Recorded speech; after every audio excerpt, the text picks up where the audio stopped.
10 तरह का अचार खाने वाला ससुराल। आह, थक गई मैं तो। आम का अचार सूख रहा है, मूली का भी है, गाजर का, शलजम का, नींबू का और अदरक लहसुन का अचार भी सूख रहा है। अब गोभी का अचार और करेले का इनके बाद सुखाऊंगी। अच्छा है जो अभी मिर्ची का अचार खत्म नहीं हुआ, वही मुझे सबसे ज्यादा मुश्किल लगता है बनाने में। भाभी अचार सूख गया क्या? हाँ सूख रहा है, बोलो। कुछ नहीं भाभी, बस मैं ये बोलने आई थी कि हरी मिर्च का अचार भी बना लेना। वो जो एक जार भरकर अचार था वो भी खत्म हो गया है, और आप तो जानती हो कि हमारे घर में मिर्च का अचार ही सबसे ज्यादा खाया जाता है, इसलिए मैं आपको याद दिलाने आई थी। मिर्च का अचार फिर से खत्म हो गया? मुझे तो लगा था कि इस महीने बस मुझे 9 तरह का अचार ही डालना पड़ेगा, लेकिन ये क्या, मेरे पीछे ये 10 तरह का अचार ही लगा रहता है। अभी इतने सारे आम, मूली, गाजर, अदरक, लहसुन, नींबू, शलजम, गोभी और करेले काट कर निपटी हूँ अचार के। अब मिर्ची भी काटनी पड़ेगी। काटनी ही पड़ेगी भाभी। राधा ऐसे बोलते हुए छत से उतर आई। स्वरा वहीं छत पर ही अपना माथा पकड़कर बैठ गई। स्वरा शांता की बहू थी। स्वरा के ससुराल वाले अचार खाने के शौकीन थे, इसीलिए वो स्वरा से हर महीने 10-10 तरह के अचार डलवाते थे और महीना होने से पहले ही उसे चट कर जाते। सबसे ज्यादा अचार स्वरा के घर में हरी मिर्ची का अचार ही खाया जाता था, लेकिन अब स्वरा अपने ससुराल वालों के इस अचार के शौक से तंग आ चुकी थी। इंसान है या हैवान, कितना अचार ही अचार खाते हैं। वैसे इन लोगों को क्या भारी है अचार खाना? कभी खुद बनाए तो लगेगा भी। अब फिर से मिर्ची के अचार का जार खाली कर दिया। अब मुझे फिर से इनके पेट भरने को मिर्ची का अचार डालना पड़ेगा। स्वरा ऐसे बोलते हुए छत से नीचे आने लगी। अभी वो नीचे बस आई ही थी कि तभी उसका एक औरत ने हाथ पकड़ लिया। शांता, ये है तेरी बहू जिसने अचार बनाया था। हाँ यही है बहू मेरी। बहू ये मेरी सहेली है। बहू बहुत ही अच्छा अचार डाला हुआ है तूने, सच में खाकर मजा ही आ गया। ऐसा अचार कभी कभी खाने को मिल पाता है। अच्छा सच में, ये ले इतना स्वादिष्ट अचार बनाने का तोहफा।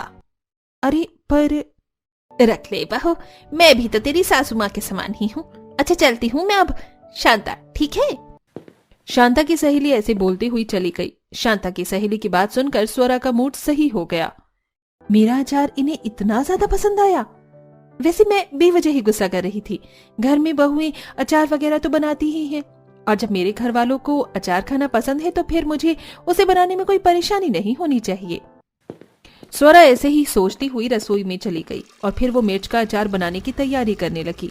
लेकिन जैसे ही उसने मिर्ची को धोकर काटना शुरू किया, हे भगवान, ओह मेरे हाथों में तो मिर्ची लग गई। मेरे घर वालों को कुछ भी दिखाई नहीं देता है। कितनी सारी मिर्ची का अचार ये मुझसे अकेले ही बनवाते हैं। स्वरा मिर्ची का अचार बनाते हुए गुस्सा करने लगी। कभी उसके हाथों में मिर्ची लग जाती तो कभी उसके हाथ में चाकू लग जाता, लेकिन कोई उसकी अचार बनवाने में मदद नहीं कर रहा था। मिर्ची लगी रे, कितना तेज अचार है। भगवान, मेरे तो हाथों की बैंड बच गई।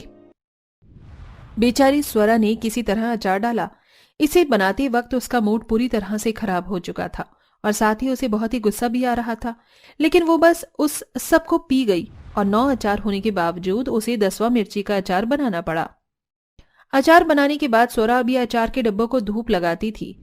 आज भी वो अचार को धूप लगाने ही छत पर आई थी कि तभी उसका ससुर उसके पास आया। स्वरा बहू, क्या कर रही है?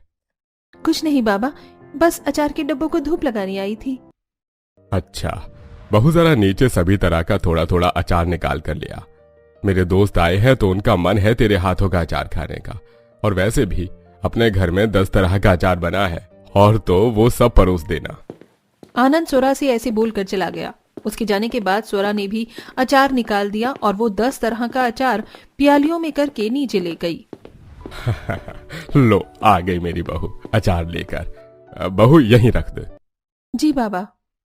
स्वरा अपना बनाया हुआ 10 तरह का अचार अपने ससुर और उसके दोस्तों के आगे रखाई। अचार खाने के बाद उसके ससुर के दोस्त बोले, आनंद, तू जितनी तारीफ कर रहा था ये अचार उतना तो स्वादिष्ट वैसे है नहीं, और सच बताऊं तो मुझे इसके अंदर से कच्चे तेल की भी हीक आ रही है। क्या ससुर जी के दोस्तों को मेरा बनाया हुआ अचार अच्छा नहीं लगा? मैंने इसे कितनी मेहनत से बनाया था, लेकिन इन लोगों को क्या पता, इन्होंने तो बस खाया और कमेंटबाजी कर दी। स्वरा कान लगाकर आनंद के दोस्तों की सारी बातें सुन रही थी। जो भी आनंद के दोस्तों ने बोला, स्वरा ने वो सब कुछ सुना, जिससे कि उसका मूड खराब हो गया। जब आनंद के दोस्त चले गए तब उसने स्वरा को बुलाया। बहू, कैसा अचार बनाया था तूने इस बार? वैसे तो तू हमेशा कितना स्वादिष्ट अचार बनाती है। आज के अचार में से तेल की हीक आ रही थी। मेरे तो किसी भी दोस्त को वो पसंद ही नहीं आया। पसंद नहीं आया तो मैं क्या करूं बाबा, और आपने ही मेरा पागल बनाया हुआ है। अरे अचार कोई मुंह का निवाला थोड़ी है जो बस पेड़ से आम तोड़ा और अचार बन गया। अचार बनाने के लिए उसे काटना पड़ता है, सुखाना भी पड़ता है और फिर मसालों में मिलाकर उसे छत पर कई दिन धूप भी लगाना पड़ता है। लेकिन आप ये सब कहाँ जानो, आपने कभी बनाया हो तो आपको पता चले। बस आपको तो खाना आता है और खाने के बाद बुराई करनी आती है। स्वरा ऐसे ही अपने ससुर पर गुस्सा करती हुई अपने कमरे में चली गई, लेकिन उसकी बातें आनंद को अच्छी नहीं लगी, इसलिए उसने स्वरा की शिकायत शांता से की। कितनी मुंहजोर बहू हो गई है हमारी शांता। मुझसे उसने ऐसे जबान चलाई जैसे कि मैं उसका कुछ लगता ही नहीं हूँ। ऐसा है, ठहरिए, मैं उससे बात करके आती हूँ। शांता ऐसे बोलकर स्वरा के पास गई और उसे डांटने लगी। बहू, तू पहले तो ऐसी नहीं थी। तूने कभी छोटी से छोटी बात का भी हमें पलटकर जवाब नहीं दिया, और आज तूने अपने ससुर जी से इतनी ज्यादा बदतमीजी की। तुझे हो क्या गया है? माँ जी, अचार पूरी तरह तैयार नहीं था तो वो कैसे अच्छा लग सकता है? हाँ तो बहू, तुझे ये बात अपने ससुर जी को ऐसे ही बतानी चाहिए थी, वैसे नहीं जैसे तूने बताया। तू इतनी चिड़चिड़ी क्यों होती जा रही है? शांता की बातें सुनकर स्वरा को एहसास हुआ कि उसने कितना गलत किया था। हाँ माँ जी, सही कहा आपने। मैं बाबा से कुछ ज्यादा ही बुरा बोल गई। उन्हें कितना बुरा लगा होगा। मैं अभी उनसे माफी मांग लेती हूँ। स्वरा ऐसे बोलकर आनंद के पास गई और उसने उनसे माफी मांग ली। आनंद ने भी उसे माफ कर दिया। ऐसे ही फिर कुछ दिन और बीते और अब फिर से अचार खत्म हो चुका था। साथ में मिर्च का अचार भी खत्म हो चुका था। हे भगवान, ये 9 अचार के साथ साथ ही मिर्ची का अचार फिर से खत्म हो गया। सबसे ज्यादा दिक्कत मुझे मिर्ची का अचार बनाने में ही आती है और ये ही सबसे पहले खत्म हो जाता है। अब मैं क्या करूं? स्वरा ऐसे बोल ही रही थी कि तभी पीछे से उसका पति आया और अरे स्वरा, कहाँ हो? लो, मैं अचार बनाने के लिए सामान ले आया हूँ, साथ में मिर्च भी। लाइए दीजिए। हे भगवान, ये कितनी मिर्ची है हिमांशु जी? वो स्वरा, मिर्ची का अचार जल्दी जल्दी में ही खत्म होता रहता है ना, इसलिए मैं एक ही बार 10 किलो मिर्ची लेकर आ गया। अब हमारा 10 किलो मिर्ची का अचार कई महीने चलेगा। हे भगवान।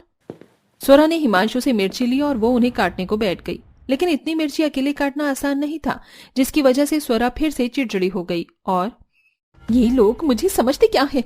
मैं भी इंसान ही हूँ, कोई रोबोट वोबोट थोड़ी हूँ जो ये जैसे चाहे मुझसे वैसे काम करवाते हैं। कितनी सारी मिर्ची है जो अभी मुझे काटनी है। मेरे हाथ। हे भगवान, अभी बाकी के 9 अचारों की भी चीजें काटनी है। स्वरा ऐसे ही मिर्ची को देख देख कर गुस्सा करने लगी। अभी वो इसी तरह से गुस्सा कर ही रही थी कि तभी उसके पीछे से उसकी सास और ननंद भी उसके पास आ गई। माँ जी और राधा, आप दोनों? हाँ बहू, हम दोनों यहाँ तेरी मदद के लिए आए हैं। इतना अचार बनाना आसान नहीं बहू, और अकेले तो बिल्कुल भी नहीं, इसलिए हम भी तेरी मदद करवाएंगे। जब हम सभी खाते हैं मिलकर अचार, तो फिर इसे बनवाने की जिम्मेदारी भी तो हमारी ही है ना। शांता की बात सुनकर स्वरा की आंखों में आंसू से आ गए। शुक्रिया माँ जी और ननंद जी, जो आपने मेरे बारे में सोचा। स्वरा की बात सुनकर शांता और राधा दोनों बस मुस्कुरा दिए। फिर क्या था, शांता और राधा ने मिलकर स्वरा के साथ मिर्ची का अचार बनवाया। अब से हर तरह का अचार वो सभी मिलकर ही बनाती थीं, जिससे कि अब स्वरा भी अपने घर में खुश रहती थी और अब सब कुछ ठीक हो चुका था। माँ, होली आ रही है, इस बार मैं सोच रही हूँ कि ना हम भी अपने घर में थोड़ी सी गुजिया बना ले। गुजिया बनाने के लिए पैसे चाहिए, वैसे भी मेरा काम नहीं चल रहा है और तुम्हें गुजिया खानी है। अरे विनोद, क्यों नाराज होता है? साल में एक बार ही तो होली का त्योहार आता है। मेरे पास कुछ पैसे रखे हैं। निकिता, तू जा गोलू और पिंकी के साथ गुजिया बनाने का सामान ले आ। सुमित्रा कुछ पैसे निकिता को देती है और निकिता गोलू पिंकी के साथ जैसे ही घर से बाहर निकलती है तो देखती है कि मोहल्ले के कुछ आदमी घर घर जाकर होली का चंदा मांग रहे हैं। अरे भैया, बहुत जल्दी होली आ रही है, मोहल्ले में होली की तैयारी के लिए चंदा इकट्ठा किया जा रहा है। अरे हाँ भैया, जानता हूँ, और चंदा देने से क्या मैंने कभी मना किया है? बुआ, बहुत जल्द होली आ रही है, पर हर साल हमसे कोई होली का चंदा लेने नहीं आता और ना ही हमें मोहल्ले की होली में शामिल होने देते। ऐसा क्यों? हमारे मोहल्ले में अमीर लोग रहते हैं, इस मोहल्ले में हम इकलौते गरीब हैं, शायद इसलिए अमीर लोग हमें अपनी किसी भी चीज में शामिल नहीं होने देते। गोलू और पिंकी की बातें सुनकर निकिता को बहुत बुरा लगता है और वो सामान लेकर घर जाते हैं और अपने परिवार से बोलती है, माँ, हम ये जगह छोड़कर चले क्यों नहीं जाते जब यहाँ के लोग हमें पसंद ही नहीं करते? निकिता, ये तुम कैसी बातें कर रही हो? भला हम अपने घर को छोड़कर कहाँ जाएंगे? और आखिर आज तुम ऐसी बातें कर क्यों रही हो? भाभी, आपने देखा नहीं, कुछ दिनों में होली है, मोहल्ले के सभी लोग होली की तैयारी कर रहे हैं, चंदा इकट्ठा कर रहे हैं, होली दहन करने की बातें कर रहे हैं और हमसे कोई ना तो पूछ रहा है और ना ही हमें होली में शामिल करना चाहता है। आखिर ऐसा क्यों? क्योंकि हम गरीब हैं?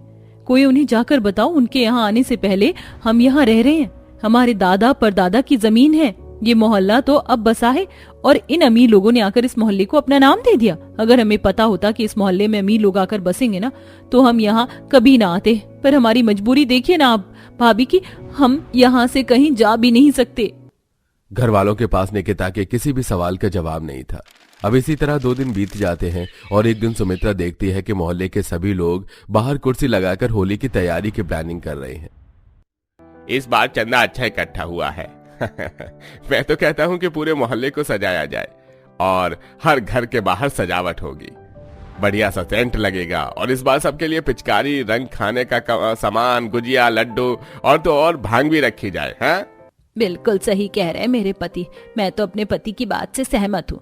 अब आप सब बता दीजिए और क्या क्या रखना है। मैं तो कहती हूँ कि लाइट भी अच्छे से करवा लीजिए और गाना बजाना तो होना ही चाहिए, रंगारंग कार्यक्रम का इंतजाम होना चाहिए। जब पूरा मोहल्ला होली की प्लानिंग कर रहा होता है तो सुमित्रा भी अपने परिवार के साथ वहां खड़ी होती है। तभी पिंकी उनके बीच जाती है और उनसे कहती है, क्या डीजे पर हम बच्चे भी डांस कर सकते हैं अंकल? अरे दूर है, हम होली की तैयारी तुम गरीबों के लिए नहीं करवा रहे और ना तुम्हें बुला रहे हैं। हमें तो समझ नहीं आता कि आखिर हमारे इस मोहल्ले में तुम गरीब परिवार क्या कर रहे हो। अरे शर्म नहीं आती क्या तुम्हें? तुम ये मोहल्ला छोड़कर नहीं जा सकते? हम तुम्हें किसी भी चीज में नहीं बुलाते हो, फिर भी तुम घुसाते हो। भाई साहब, ऐसा मत बोलो, वो भी बच्ची है। बच्ची है इसीलिए तो सिर्फ डांटा है। अगर आप लोग होते तो धक्के मार के निकाल देते। और खबरदार, अगर आपके किसी भी घर वाले में से कोई होली में आ गया, ये तैयारी हम अमीर मोहल्ले के लोगों ने मिलकर करी है, यहाँ तुम गरीबों की एंट्री नहीं है।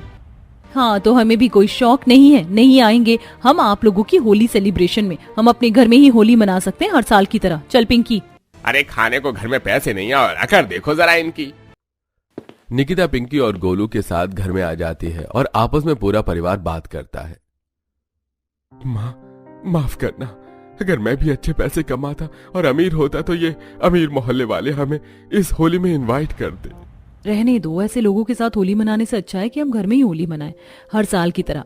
गोलू बेटा, पिंकी बेटा, हम लोग घर में ही होली मनाएंगे। भले ही हमारा घर छोटा सा है, पर मैं अपने घर में ही तुम्हारे लिए होली की सारी तैयारियां कर दूंगी। तुम घर में ही छत पर डांस करना और दोनों भाई बहन एक दूसरे को रंग लगाना। अंकिता की बात सुनकर दोनों बच्चे बहुत खुश होते हैं। अब समय यूं ही बीतता है और देखते ही देखते होली का दिन पास आने लगता है और होली से एक रात पहले होलिका दहन होती है। उसमें मोहल्ले के सभी लोग इकट्ठे होते हैं और होलिका दहन करते हैं और ये सब कुछ गरीब परिवार अपने घर की छत से देखता है। होलिका दहन होती हुई कितनी अच्छी लग रही है ना। काश कि हम भी पास से देख पाते। दादी, हम गरीब हैं क्या, इसलिए ये लोग हमें किसी भी चीज में शामिल नहीं करते, या बात कुछ और है? क्या गरीब होना पाप है? नहीं बेटा, गरीब होना पाप नहीं है, ये तो अमीर लोगों की सोच है। अमीर हमेशा गरीबों से जलता ही आया है। एक बार फिर अंकिता अपने बच्चों को समझाती है और वो लोग अपने छत से होलिका दहन देखकर नीचे घर में सोने के लिए चले जाते हैं। अगली सुबह बाहर के शोर से गरीब परिवार की आंख खुलती है तो वो देखते हैं कि मोहल्ले में टेंट लग रहा है और ट्रक में से पिचकारी, गुलाल, गुब्बारे और खाने पीने के सामान भरकर लोग उतार रहे हैं। अरे भैया जल्दी करो, अरे भैया क्या कर रहे हो, जल्दी जल्दी सामान उतारो। चारों तरफ ये टेबल लगाना, इस साइड की टेबल पर रंग हो जाएगा, सामने वाली टेबल पर खाने का सामान, और इस साइड हम भांग और ठंडाई की तैयारी कर देंगे। हाँ, और डीजे सोच रहा हूँ कि मैं सामने लगवा दूं। शिव जल्दी से मोहल्ले को सजवाता है और सारी चीजों को उनकी जगह अच्छे से अरेंज कर देता है। अरे क्या बात है भैया, तुमने अरेंजमेंट तो बहुत अच्छे से की है। अरे मानना पड़ेगा तुम्हें, पर डीजे की तो कमी है। डीजे कहाँ लगवाओगे? अरे भैया, हर बार की तरह इस बार भी डीजे मेरे घर के बाहर लगेगा। सारी तैयारियां हो गई हैं। आप एक बार जाकर सभी मोहल्ले वाले को कह दो कि 8 बजे से होली खेलना शुरू हो जाएगी, तो सब सफेद कपड़े पहनकर आ जाएं। मोहल्ले के लोगों की होली की तैयारी करता देख राजू और पिंकी को भी बहुत अच्छा लगता है और वो भी सफेद कपड़े पहनकर मोहल्ले में जाने की जिद करने लगते हैं। माँ, हमें भी सफेद कपड़े पहनाओ ना, हमें भी अमीरों की तरह सफेद कपड़े पहनकर उनके साथ होली खेलनी है। बेटा, तुम्हें सफेद कपड़े पहन लो, पर खबरदार अगर उनके साथ होली खेलने की बात भी की। क्यों? क्या हम इस मोहल्ले में नहीं रहते? आज तो हम भी मोहल्ले के बच्चों के साथ होली खेलेंगे। गोलू और पिंकी किसी की एक नहीं सुनते और वो मोहल्ले में चले जाते हैं, जहां पर वो टेबल पर रखे एक गुजिया उठा लेते हैं। ये देख मोहल्ले के लोग गोलू को डांटने लगते हैं। क्यों रे गोलू के बच्चे, तुझे मना किया था ना, फिर भी तेरे माँ बाप ने तुझे यहाँ भेज दिया। हमने ये अरेंजमेंट मिलकर करी है। तुम गरीबों से 1 रुपए तक नहीं लिया है चंदा में, फिर तुम्हारी हिम्मत कैसे हुई मोहल्ले में आकर होली सेलिब्रेट करने की? अरे बेटी, तू तो जानती है ना ये गरीब लोग कैसे। इन गरीबों को प्यार की भाषा समझ नहीं आती। तू रुक, मैं अभी इसके कान मरोड़कर इसे भगाती हूँ। शांति गोलू के कान मरोड़कर उसे वहां से भगा देती है और मोहल्ले के सभी लोग आकर होली सेलिब्रेट करने लगते हैं। सभी एक दूसरे को रंग लगाते हैं, गले मिलते हैं और भांग पीते हैं। तो वहीं गोलू घर में बैठकर रो रहा होता है। ये सब कुछ गरीब परिवार को बिल्कुल भी अच्छा नहीं लगता और वो अपने घर की खिड़की से मोहल्ले वालों की होली खेलते हुए देखते हैं। और हर साल हमारे मोहल्ले के लोग कितने अच्छे से होली मनाते हैं, पता नहीं हम कब उनके साथ होली मना पाएंगे। वो सब तो ठीक है भाभी, ये 2 लड़के नशे की हालत में शांति आंटी के घर में क्यों जा रहे हैं? निकिता के कहने पर अब अंकिता भी शांति के घर में देखती है, तो वो जल्दी से नंद के साथ शांति के घर में जाती है तो देखती है कि वो शांति की बेटी के साथ छेड़खानी कर रही थी। तो वो पास में रखा रंग उठाकर उन दोनों लड़कों की आंखों में डाल देती है। भागो यहाँ से, इन दोनों ने बहुत नशा कर रखा है। इतना बोलकर निकिता और अंकिता उस लड़की को अपने साथ बाहर लेकर आती है, जहां शांति की बेटी डीजे बंद करके सभी मोहल्ले वालों को उन दोनों लड़कों की बुरी हरकतों के बारे में बताती है। माँ, मैं आप सबसे मदद की गुहार लगा रही थी, पर इस डीजे की वजह से कोई मेरी आवाज सुन ही नहीं पाया। वो तो भगवान का शुक्र है कि भाभी ने और निकिता ने देख लिया और मेरी इज्जत बचा ली, वरना ये दोनों लड़के तो आज। निकिता, अंकिता, हमें माफ कर दो, हमने तुम्हारे परिवार के साथ बहुत बुरा किया और फिर भी आज होली वाले दिन तुमने मेरी बेटी की मदद की। मैं तुम्हारा यह एहसान हमेशा याद रखूंगी, पर उससे पहले इन दोनों गुंडों को जेल पहुंचाऊंगी। इस तरह शांति पुलिस को बुलाकर उन दोनों गुंडों को जेल में करवा देती है और पूरे मोहल्ले वाले बड़े ही मान सम्मान के साथ गरीब सुमित्रा के परिवार को होली के लिए बुलाते हैं। अब सुमित्रा अपने पूरे परिवार के साथ मोहल्ले में जाती है और उन्हें सभी प्यार से रंग लगाते हैं और सब एक साथ डीजे पर डांस करके होली सेलिब्रेट करते हैं। वहीं गोलू पिंकी भी खूब गुजिया खाते हैं और पिचकारी से एक दूसरे को भिगा के होली खेलते हैं।